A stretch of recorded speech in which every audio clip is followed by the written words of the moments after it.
am Savvy Mike in this. I am Savvy Mike TV, and I want to bring a book into this topic because we have Joe Budden. Excuse me. Detailing his altercation with 50 Cent at the Knicks game. Now, if you don't know, they ran into each other at the Knicks game apparently, and apparently they had a conversation. And this is Joe Budden and his cast of crew members talking about it. No Melissa Ford, ironically. No Queen's Flip as well, ironically. I'll get into all of that after this. I'll let the clip play. Fuck it. But yeah, let's listen. And it's packed in there. Everybody is in there, boy. All of the white stars, I don't know who the fuck they are, was in there. It'd be a lot of money in the Garden. What? A lot of money. Duh. But it's different. It's playoff time. Yes, a lot duh. Playoff time is crazy. Nigga, James Dolan is in the front of behind one of the baskets in like a polo with a blazer, a lollipop, like a fisherman's hat, legs crossed, family is here. It's just like, oh, you playing just different. Looking like a J. Crew ad. Yeah, exactly. Then Spike is over there, and it's just some of the Jewish money is in here. Ben Stiller, John McEnroe. Yes, exactly. Gary V is behind me, so I'm already in phony mode, is what I'm saying. I bet. Gary V! Long time no see. No, but I do love Gary V. Yeah. But not that I'm much. telling you, I do love him. But it's the, you know. Little extra sauce. Hey, we do gotta get sushi. We gotta get lunch, buddy. Come on. So we doing all of that. And we go, we sit down, cool, we sit there, and ain't nobody sitting in front of me. Yeah. Yeah. So then Fat Joe comes in with his daughter, and they sit down. Shout out to Fat Joe. Shout out to Fat Joe. Shout out to Joe. So me and my girl start talking about the Bottega outfit that Fat Joe got on. But in my head, I say, now the last few times I've seen Fat Joe in the Garden, he has been directly next to 50 Cent. And I say, wouldn't that be funny? If those are it's only 2 seats left. They right in front of us. Those are the only 2 empty ones. And sure enough, as God would have it, 50 comes in. And my man, I'm breaking freeze right now. Yeah, Eve, shout out to Eve. So I dap Eve, and 50 just sit down, but he don't see me. But his man sees me, but he don't see me. And Fat Joe knows I'm here, but he don't see me. All right, the game started. Yeah, we watching. Fuck it. We watching the game now. Were you quiet? Not cheer, No. not cheer too loud. Your stomach was talking. I was about to say his heart was pounding. He couldn't hear nothing. He couldn't hear the game.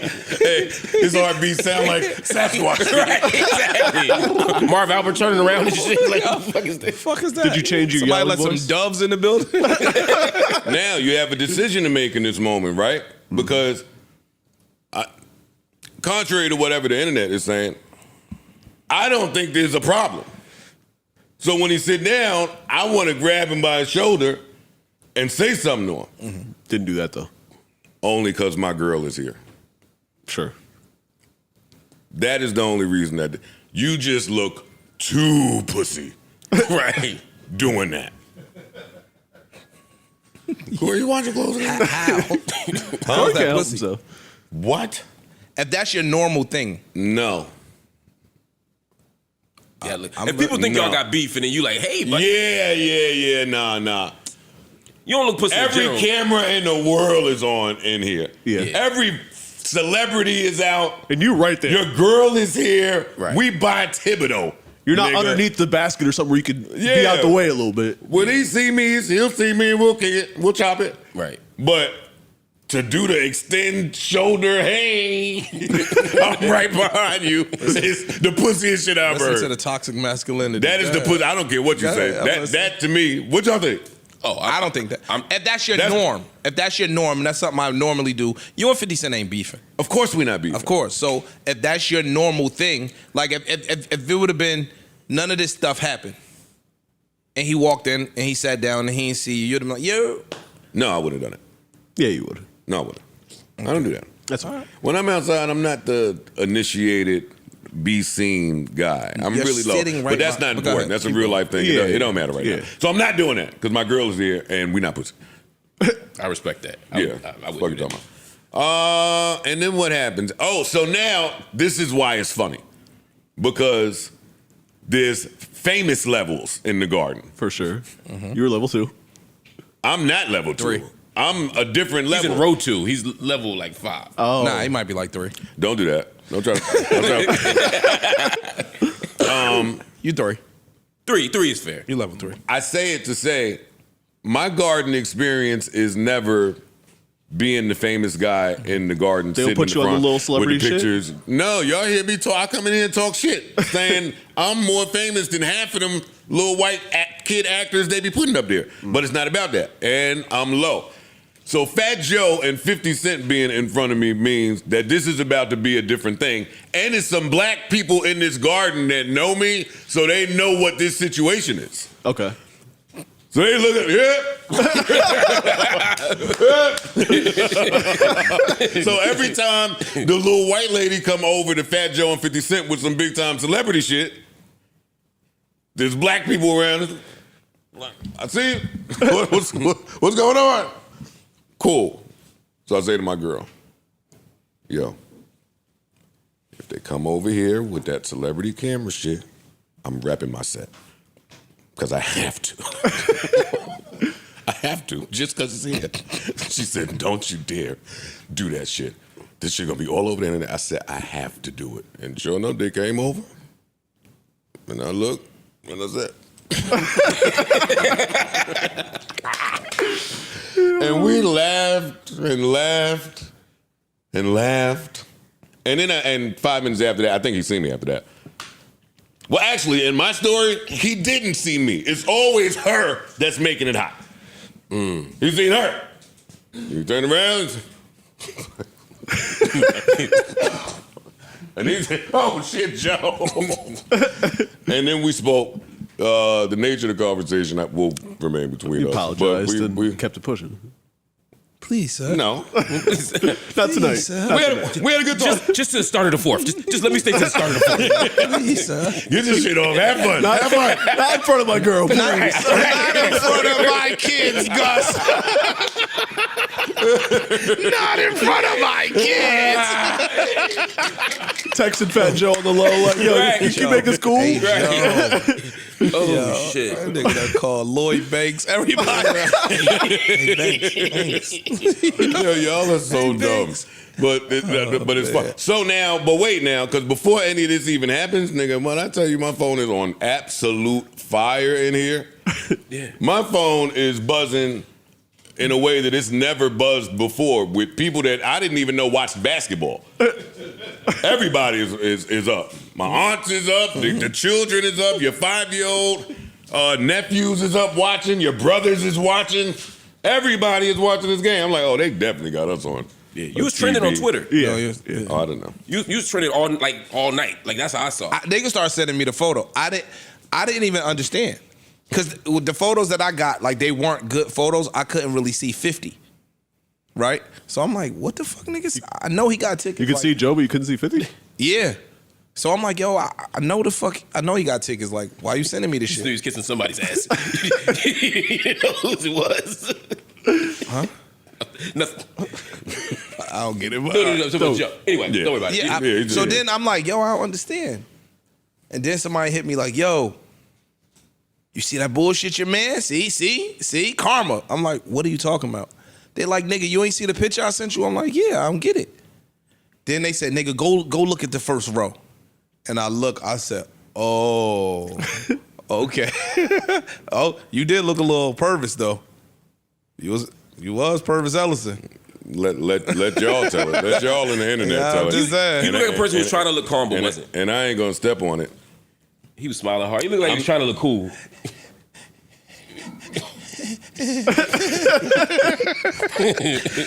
I'm not even rebutting nothing y'all saying, because even that look pussy. Have fun.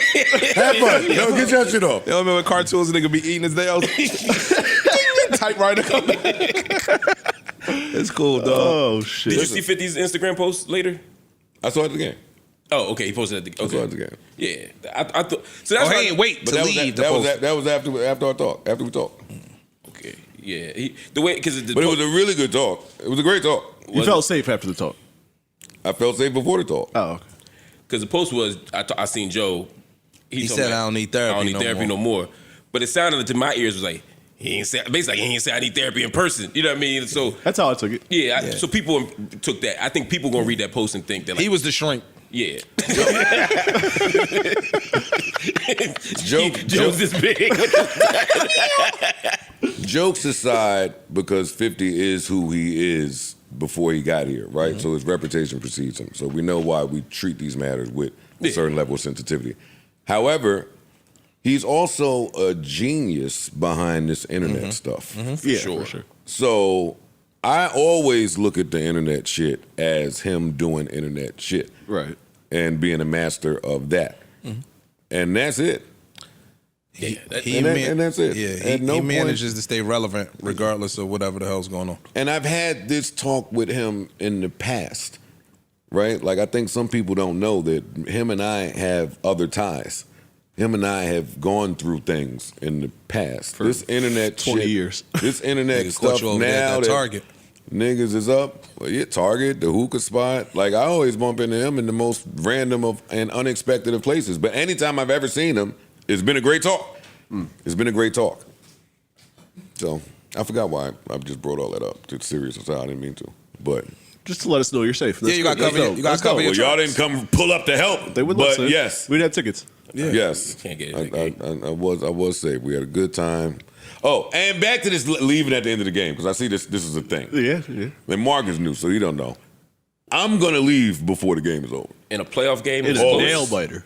It wasn't a nail biter. It wasn't elbow. It was not a nail biter. By the time we left, we had missed the shot that would bring us within 4. We was down like 5 or 6 with 2 minutes left. It looked. You don't think being down 5 in a playoff game is a 5 winnable with 2 game? minutes left, and y'all was going body shot for body shot. That's not what was happening in that fourth I quarter. watched the whole game, bro.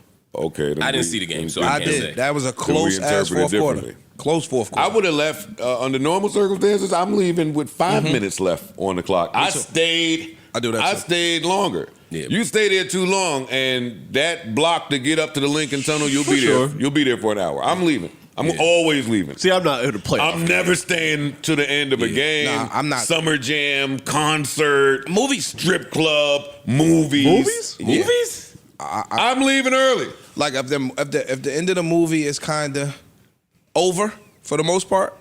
If I don't care about this movie I'll anymore, stand I'm up walking out. Yeah, I'll stand up at the edge with I'm me and getting my the fuck outta girl here. and just stand That's right there. crazy. And watch I don't the care that much about traffic. Yeah, I do. Oh, I do. I try to beat the traffic, but if it's a playoff game, I ain't missing If it's what it is. man, it was a close game, bro. That game could have went either way. Not to me. 2 threes. If Carl Anthony Towns had played well, Either, bro. They was down. Nobody 3. played well. That was the worst game that the Knicks played all year. That was I the- think that both was- games went like that. I think what happened in those 2 games, and this the A block, so we ain't gonna talk sports, but I think they were some of the worst officiated games I've seen. Them niggas was out there playing gorilla ball, fucking each other up. Both games, they was fucking each other up, and the Knicks were the beneficiary of a bunch of them calls. I think they just couldn't. They used to they got be even bullied. last night. They used to be bullied. They got even last night because Detroit got a whole bunch of calls last night, and we didn't get shit. I don't know what Tom Thibodeau was doing, but I ain't gonna say nothing about it in case I go to Game 5. and Yeah, I don't care about Knicks basketball over here. They haven't won a championship since the 70s, so yeah, could give 2 fucks about that. Either way, when it comes down to it, it just sounds like it was a peaceful confrontation. Nothing too crazy. It sounds like Joe and 50 have ran into each other before. And it sounds like that was just on the same caliber. He brings up how 50 is a mastermind of the internet. Maybe 50 Cent said that to him as well. He was like, look, Joe, I was using the AI pictures and I was using this. I was just, trying to go tit for tat with you, but you didn't want to do that. You wanted to get lawyers involved after telling me to go to therapy. But regardless of it, clearly there's no real actual problem. And I'm sure 50 Cent's like, look, I'm old, man. Look, I'll send some goons after you, because it's funny. And I'd probably even tell them not to do nothing to you. I'll just tell them to rough you up a little bit. It's just to have a laugh. Just to have a laugh. But outside of that, you know, it's all play to me. I don't give a fuck. I think that's where 50 Cent mind is when it comes to this whole matter anyways. But glad they were able to amend things. But I wanted to talk about another thing, especially when it comes to like the Joe Budden podcast and Joe Budden in general. So I might get into a little tangent. I might get into a little rant here, but please just either indulge me or leave. It's up to you. If you're still here, then shout out to you. But if you don't care what I have to say, you can go. It's fine. I don't care. But regardless of it, when it truly comes down to it, you know, I used to be a huge fan of the Joe Budden. I used to be a huge fan of Joe in general. Like, I was a fan of Act. In 2015, I was listening to him during the War in Chirac days, and when he transferred over and really started being mainstream and talking about hip hop on YouTube, really, and his Instagram posts. I remember he would go viral on Instagram as well. So I was always in tune with Act, and so when it came down to it, you know, I knew Joe was around. The only thing I really knew Joe Budden for was Pump It Up, You Got Served. That was my favorite movie growing up. That was one of my favorite movies growing up. And that movie plays that song like throughout that whole entire movie. So why I knew who Joe Budden was as a kid. And then so once I really started to get into hip hop and rap, and I loved Eminem, so he introduced this rap group called Slaughterhouse with Royce the 5'9", Joel Ortiz, you know, Crooked, and Joe Budden. And I think it was maybe another person, maybe not, but Joe Budden. So, you know, I was into Slaughterhouse. I was fucking with what they were doing because I love Royce the 5'9". I fuck with Joe as a rapper at least. And then, you know, I was listening to Mood Music, and that was a cool little mixtape series he did. You know, people claim that's why Joe Budden is the greatest rapper of all time, and it's truly not. You know, it's good. It's good music. He had some great songs on there. Definitely a lot of throwaways, but you know, I fuck with it. And then yeah, after that was Love and Hip. He was on Love and Hip Hop.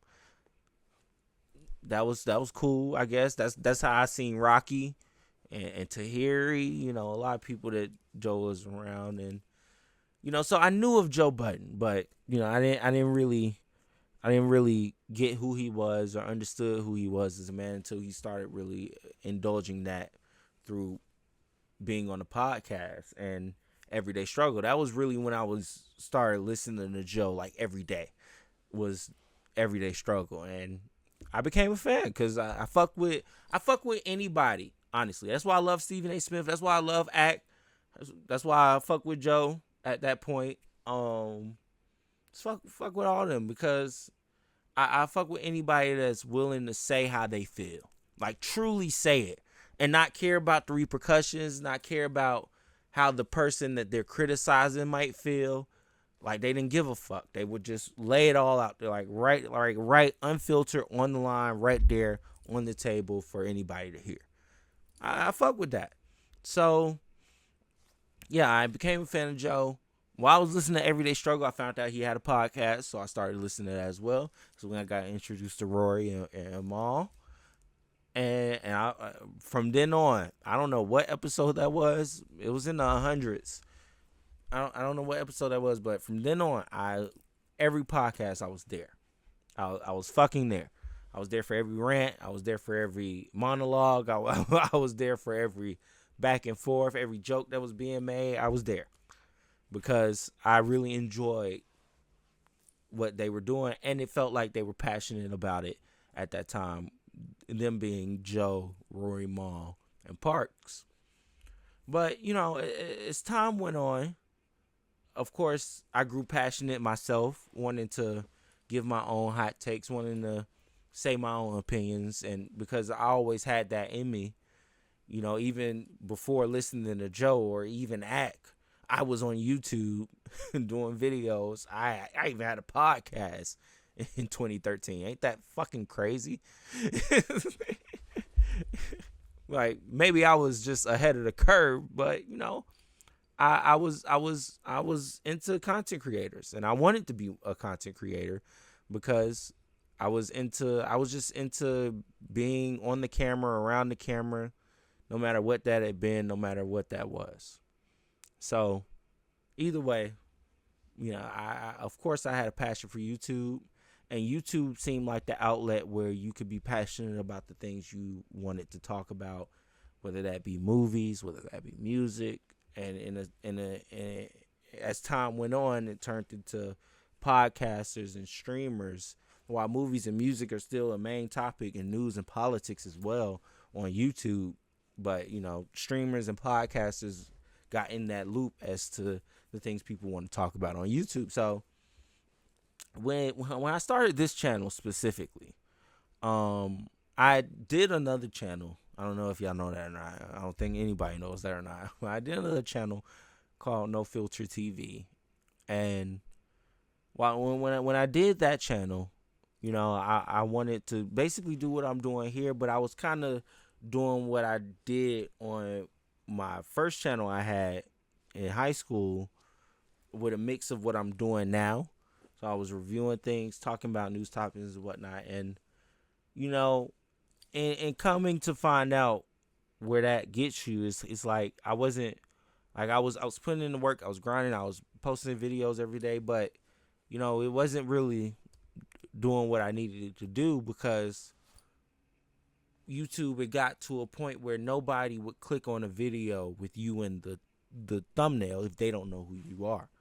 Like, if they don't know who you are, you're not clicking in the thumbnail. That's why I don't put my face in many of my, like, I do it sometimes depending on topic, whatever it is going on, if I feel like I should, or if I need to, if I feel like I'm just, you know, this is a video really about what I'm saying about the topic, you know, I'll find moments to do it, but I don't do it often because I know the algorithm, at least how the, you know, and it's sad that we see people as an algorithm now because that's who's clicking on these videos are actual human fucking beings.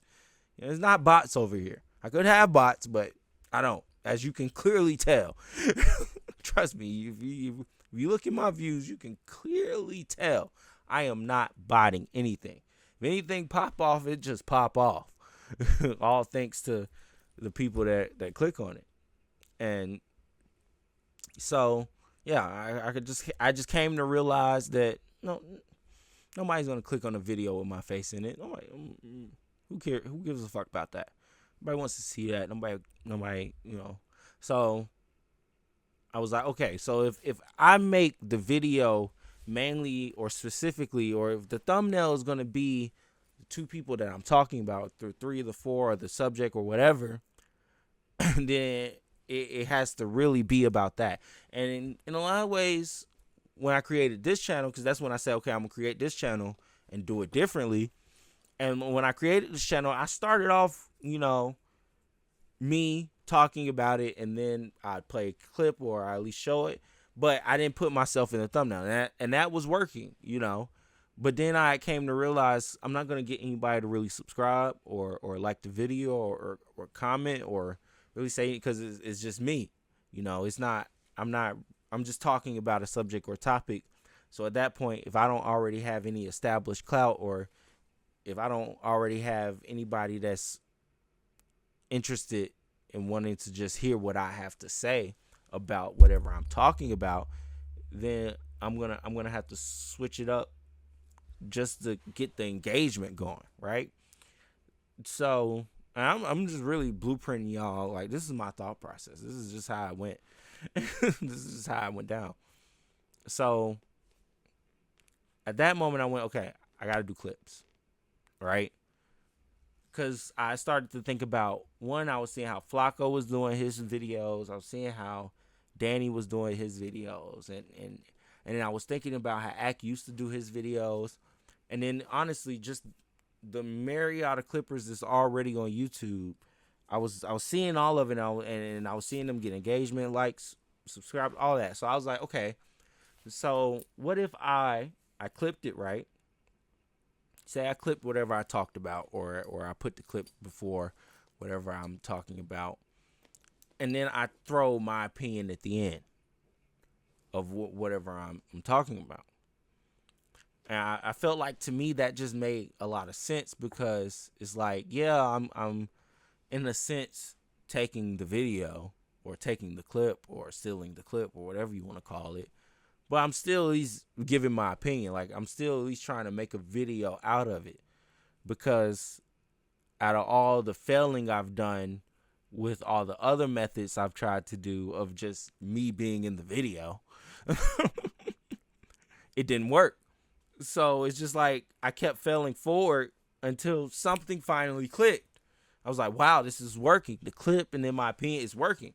Like, yeah, people are dropping off as soon as I pop up, but at least they're clicking on the video, they're watching the video, they're interacting with the video, they're engaging with the video, they're engaging with the topic. Cool. So, for the longest, I was rocking. And at a certain point, it's like the tide just changed. And what was really starting to become the zeitgeist and the meta of YouTube really was reactors and streamers. So it was reactors. So that's honestly, if you probably wonder, why don't I react to like Zayas and Belu or No Life Shaq or Screwface John or any of these guys that go viral for the things they say about the things that they're talking about, like I do with Ack or any of them, because I would literally be reacting to somebody that's reacting to something that they are like, it's a reaction of reacting to a reaction of something that the reactor is watching. It's just at that point it's like, okay, fuck are we doing? And at that point, like, after going through copyright strike hell, and then that's the thing too. So the clip thing was working, the clip and the opinion thing was working, but then boom, started getting hit with Kai Cenat, first person to hit me with a copyright strike. Very first fucking person. First person hit me. And my channel was in hell. Like now I managed to like push at a certain point. If anything, I would say I average at least 100 views a video. At least. But when I was in that copyright strike, because I'm going to bring the other one up because I got another one after that. But when I was in that first one, bro, that shit was crazy. I couldn't, like, my impressions were trash. My algorithm, like, I couldn't get no algorithm push. I'd post 6 videos. All of them would do 10, 50, maybe one would do 100. And that was after, like, 3-4 days. It was crazy. It was fucking wild. So at that moment, I just stopped posting. Like, if anybody's really been paying attention and following me for a minute, you notice at a certain point, for them 3 months after that first copyright strike, I stopped posting. Just wasn't posting no more. I started and I was like, oh shit, no, this is ass. And then I stopped doing it. I fucking doing it. I said, fuck that. I ain't going through that one. So, but then after I got out of the copyright strike, everything was looking up for a minute. It was looking good. And then I saved up enough money. I got me a setup. I got me a desktop, a whole thing going on right here. And I said, okay, now I can truly do it how I think people want it to be done.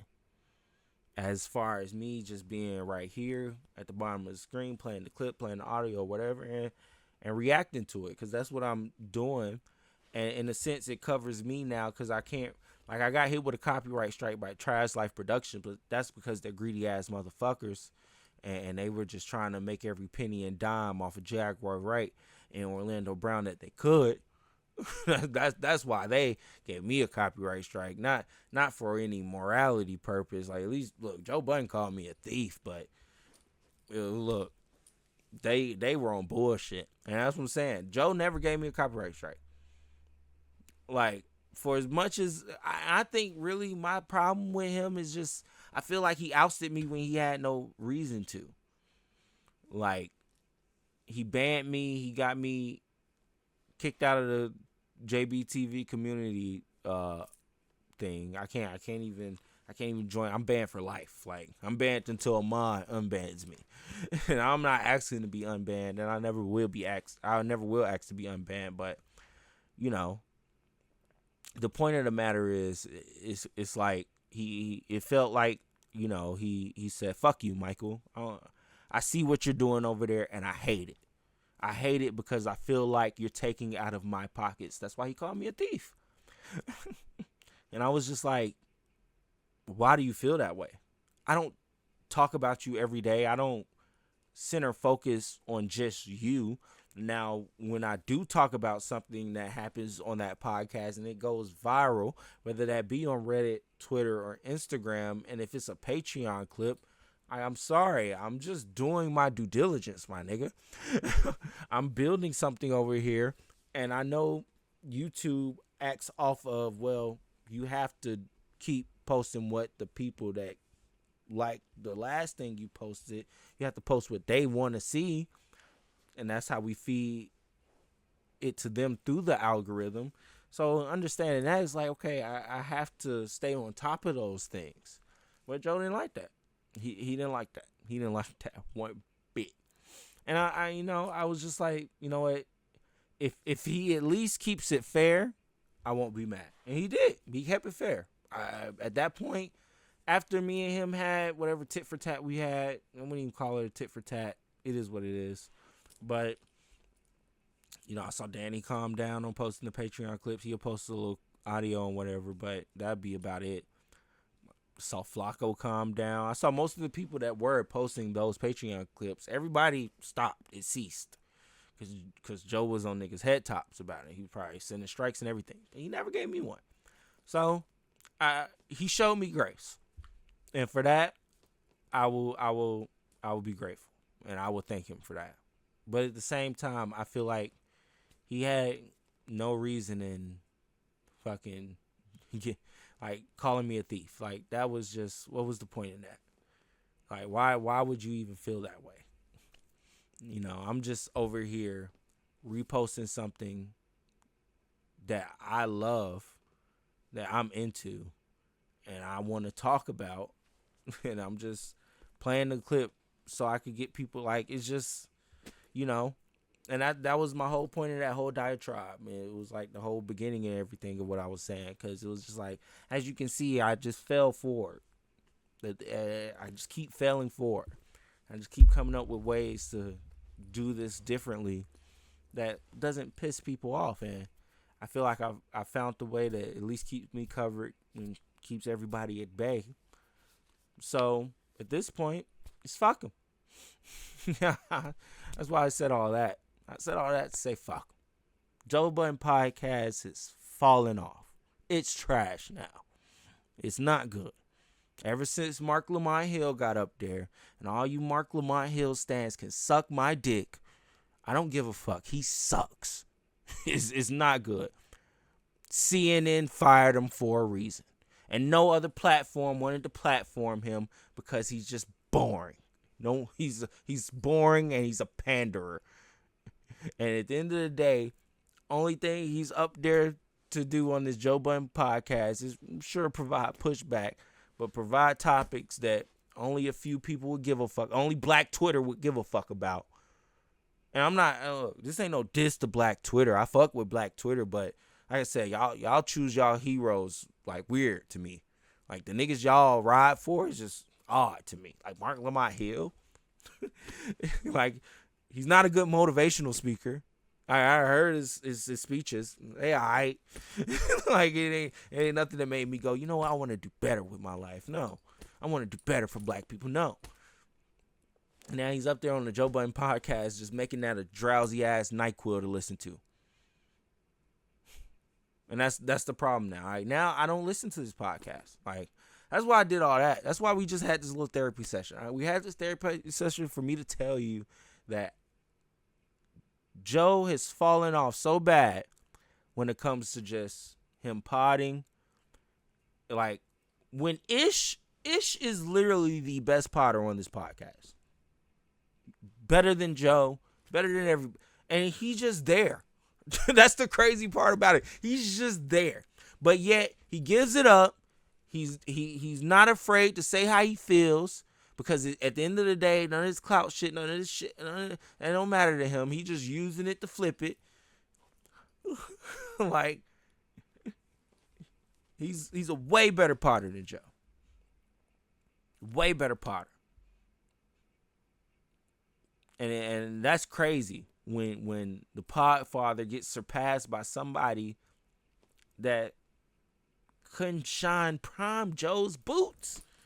Prime Joe Budden is probably the greatest, if not the greatest, podcaster of all time. This Joe Budden, an aged dinosaur that has turned his podcast into an old head, just straight up old head, dad jokes, corny ass shit being said every 10, maybe 15 seconds, unless Ish start talking. He's about to fire flipping Mel. They're out the door, trust me. It's just, look, give it time. Mel be first. Mel will be first, and then Flip will probably be at the end of the year. I'll tell y'all the timeline right now. So, yeah. It is what it is. Let me know what y'all think in the comments below. I am Savvy Mike, and this is I Am Savvy Mike TV, where I vent and yap. This is my yapathon. Peace.